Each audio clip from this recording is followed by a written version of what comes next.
Ladies, gentlemen, we're running a little behind schedule. We're building up the anticipation. Stefan, of course, here with Billy. Ladies and gentlemen, Novak News. It is 8:07 p.m. Stay tuned. A lot to talk about.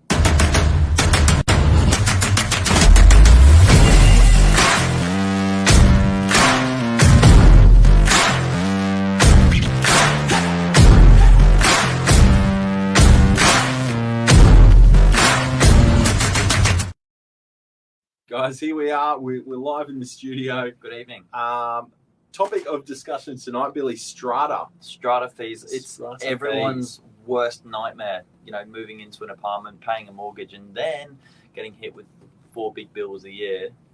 Strata, which I guess for a homeowner is something you're factoring in, just running expenses year on year, but apartment owners and strata title, everyone's chipping in. Yeah, absolutely. So what is a strata? I mean, the strata title is a form of ownership, and it's common with apartments, townhouses, where essentially you've got a group of homes together with common facilities or property. Yeah, is the term to it within, and it's the management, and it's looking after. It's obviously forecasting along with updating those shared facilities, which generally lead into what is your strata levy. So tonight we're talking about strata levies. Billy, a lot going on around DY, but like when you drive up and down the streets. Yeah, these ones in particular, running from sort of top to bottom with the beach. A lot of these ones where our fingers sort of running there and here and here. These were all built in the 60s, 70s, 80s.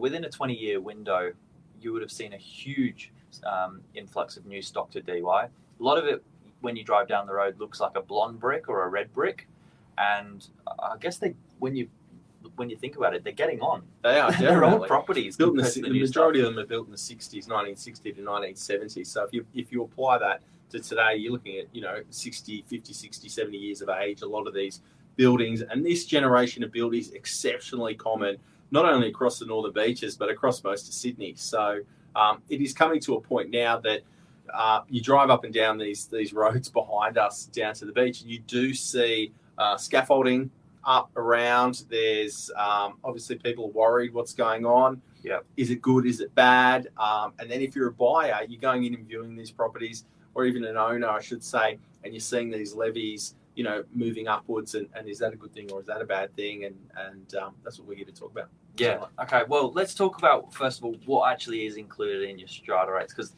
I think buyers miss things included. They see the overall number and go, that's a lot of money. But as an example, there's things like building insurance, which you would pay for on your own if it was not a strata title. Whereas in this case, the building insurance is included. Yeah. Your stratas, typically your quarterly stratas split into two main categories: an administration fund or an admin fund. And the other one used to be called a sinking fund, is now called a capital works fund. And ideally, they're two different things. The administration fund is more so aligned with the day-to-day running, the day-to-day kind of budgeting of the property and the maintenance of the property. The capital works fund is more like I like to say to people, a compulsory savings account. So it could be cash, or it could be held in assets, but it's more of a savings strategy for the building. And another thing I say before we jump into it is that a strata, in my opinion, is a really good thing if it's run correctly and it's proactive and you've got owners that care about it. It's a compulsory savings account for your apartment, for your building. Whereas if you own a home, something goes wrong, you've got to dip into your pocket. Unless you're budgeting for certain items, there's always maintenance to be done with a house. With an apartment or a townhome, your strata is that compulsory savings, so it's not so much a shock. Yeah, that's well said. When you need it. And I guess you got two different sort of approaches: a proactive type, which is sometimes going above and beyond what's required as a part of a 10-year plan, which is often the minimum. Everyone by legislation must have a 10-year plan for the building. There's people that sort of go above and beyond that and like to keep things reasonably tidy. That's sometimes as well in the newer buildings. They run like clockwork, and they've got professional management rather than just relying on the owner's corporation. And then you've got a reactive strata committee, and I guess that's someone that's generally reactive to work that needs fixing. Yes, they make the savings, but it tends to be a little bit more on a case by case basis when things pop up. Yeah, and both have merits, absolutely. And as a buyer, it's hard to differentiate these in the marketplace. So a lot of times you might see two properties that are absolutely identical. Let's just say there are two identical properties, Yeah. And there's a significant difference in the strata levies. Now, the properties could be in exactly the same condition with the exact same amount of things coming up in the building, work required to the building. Yes. But if you've got a proactive owners corporation, odds are the levies that you're looking at when you're going to buy that property are higher. Yeah. Because they're putting money aside, they're already tackling tasks, and as a buyer, you might actually be turned off and say, "Hey, look, why would I buy apartment A that has a strata levy of $1,100, where I can buy apartment B, which is exactly the same, but has a levy of $750 per quarter?" Yep. So it's not always accurate to say that a higher levy means a worse property, because in 5 or 6 years, once things come into play, it could very well be that the one that was not left behind, but was more of a reactive approach, could see that if something wasn't addressed sooner, it's grown into a larger issue. So you've got to be smart at what you're looking at out there, and proactive doesn't, or reactive, a lower rate, does not always equate to a better property. And with any building, the way they budget the financials, money can be raised in two different forms. One being a higher quarterly levy, where that builds savings. Again, that has its pros and cons. The other's raising money in a one-off occasion, like a special levy. I know that word, rings red flags and alarm bells for a lot of people, but that's a one-off occasion where they raise those funds to meet the work needed. Across the beaches, we see, for most of the buildings, the two big ticket items being probably balconies, yes, and fire upgrades. Yeah, right now, so the two common things, like Billy just mentioned, for those 60s, 70s builds are fire upgrades, so new changes to fire restriction, which means you've got to have smoke alarms in common properties, fire extinguishers, depending on how long the block is or the driveways are. Some need to have a hydrant put out the front. Yeah. So it's good to know if that's being done in the property you're buying. That's definitely something we're still seeing a lot of. Doesn't seem to be any kind of rhythm to how council's addressing that.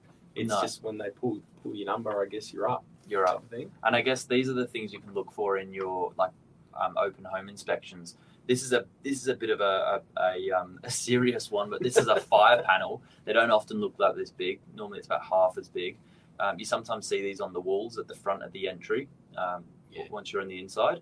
These are like your HQ for your fire system. So if you can see fire exit signs, and you can see smoke alarms, and you can see this, that's typically what a fire upgrade looks like for a building. Yeah. They're really expensive. A little giveaway to me as well is when I'm in the properties, if you have a look at the smoke alarm, that's either in the common property, so that's in hallways, or within the actual apartments themselves, they're no longer allowed to just be a battery operated unit. It needs to have a power supply behind it as well. Yeah. So if it's got a power supply behind it, it's been updated, and it probably reflects an updated fire standards of the property. And I guess like your common areas as well, a proactive strata are generally updated there, what's required. As an example, balustrades is a really good example of that. Sometimes with the fire upgrades, they're actually required to have a hand railing at a certain height, have the signage, and then also have sometimes stair caps as well, so it's not sort of slippery. So these are some things that you can look for. Yeah, definitely. And the balcony works typically comes back to the big bad word of concrete cancer or spalling, concrete spalling. What that is, everyone's probably heard of it. Most people think they know what it is, but essentially it's the reinforcement within the concrete when the building's built. It actually starts rusting, and it expands, and it cracks your concrete. Now, we live in obviously a coastal part of the beaches. We're right on the beach here.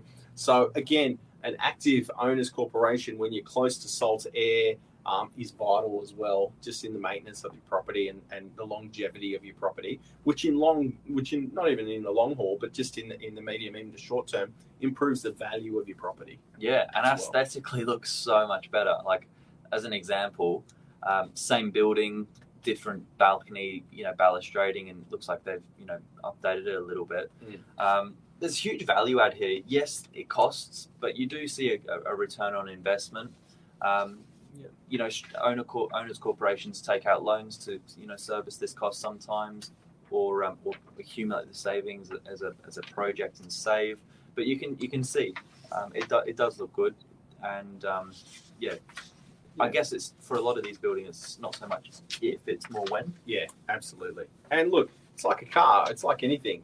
Everything involves maintenance. I say this to people, car people. I say to them, look, it's like buying. Imagine you went out to buy a 60-year-old car and it's got a reconditioned motor, a reconditioned gearbox, new brakes. You'd be like, wow, that's pretty amazing. But guess what? The car costs an extra $10,000 over the identical car. But the other car, the gearbox doesn't work.